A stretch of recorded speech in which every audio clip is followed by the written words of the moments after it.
Deep in a pitch-black cavern, the supreme ruler of the cosmos lay paralyzed in his own blood. Zeus, the undisputed king of thunder, had been stripped of his power.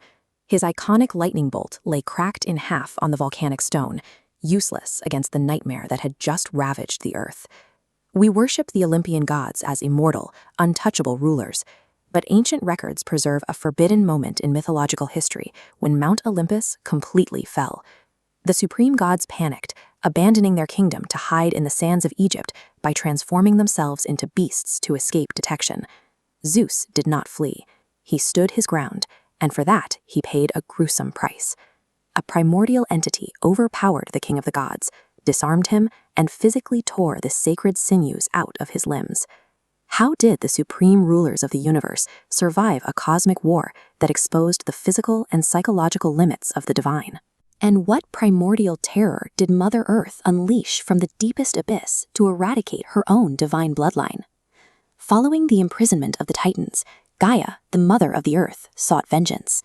She conceived the Gigantes, serpentine-legged biological weapons engineered with one singular directive, the slaughter of the Olympian gods. The divine bloodline harbored a hidden, fatal restriction. An ancient cosmic prophecy declared that the gods were incapable of killing the giants with their own power alone. To survive, they required the strike of a mortal hero, the mighty Heracles. Knowing this, Gaia raced to cultivate a magical herb that would grant invulnerability to her monstrous brood. In a desperate countermeasure, Zeus ordered the sun and moon to halt their celestial paths, plunging the earth into an eclipse so he could harvest the herb in total shadow.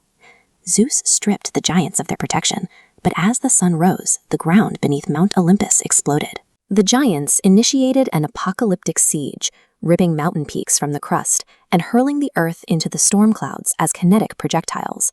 The gods responded with tactical warfare. Athena and Poseidon dropped entire landmasses onto their enemies, crushing the giant Enceladus beneath the massive weight of the island of Sicily.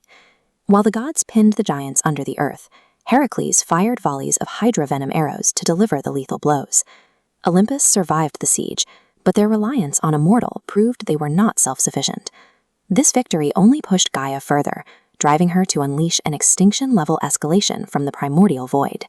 From the primordial void of Tartarus, Gaia conceived Typhon, a living engine of cosmic annihilation. His scale defied comprehension. His viper-legged anatomy dwarfed mountain ranges, and 100 serpentine dragon heads brushed the constellations. Black volcanic fire poured from his jaws as his multiple mouths roared with the deafening shrieks of lions, bulls, and serpents. Faced with this entity, the pantheon's courage fractured into a complete psychological collapse. The gods of Olympus were no longer rulers, they were prey. The supreme deities abandoned their thrones and fled across the Mediterranean to hide in the desert. To escape Typhon's gaze, they transformed into crows, fish, and rams, hiding in Egypt while the universe burned. This retreat proved that the gods were entirely susceptible to fear. Zeus was left isolated on a burning continent, the sole defender of a collapsing world. Zeus made his solitary stand at Mount Cassius. Armed with the heaviest thunderbolts and a razor-sharp adamantine sickle, the king of Olympus engaged the monster. The battle descended into vicious close-quarters combat. For all his authority, Zeus met a physical force that outmatched his own, as Typhon absorbed the lightning strikes and closed the distance. Typhon disarmed the king of thunder, reached into Zeus's flesh, and physically ripped the tendons from his hands and feet. He left the god a paralyzed wreck in a dark cave, tossing the severed sinews to a dragoness named Delphine for safekeeping.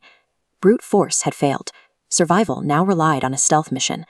Hermes and Pan executed a covert infiltration of the cave, using music to sedate the guardian dragoness.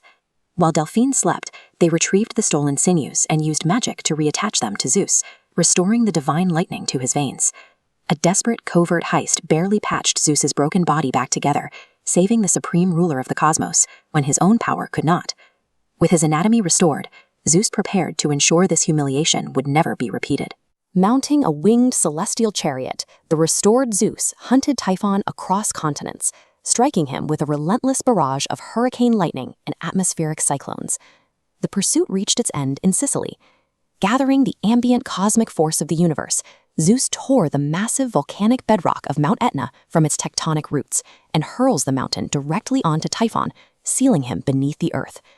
To this day, Mount Etna rumbles and belches smoke, the eternal reminder of the monster trapped in a burning rage beneath the bedrock. Zeus secured unchallengeable supremacy, but the trauma of nearly being erased transformed him. He became a paranoid ruler, obsessed with absolute control over his kingdom. With no monsters left to fight, the king of Olympus turned his wrath toward his own cousin, a titan who dared to grant humanity the one thing Zeus feared most. What punishment did Zeus inflict on Prometheus for giving fire to man? Watch the full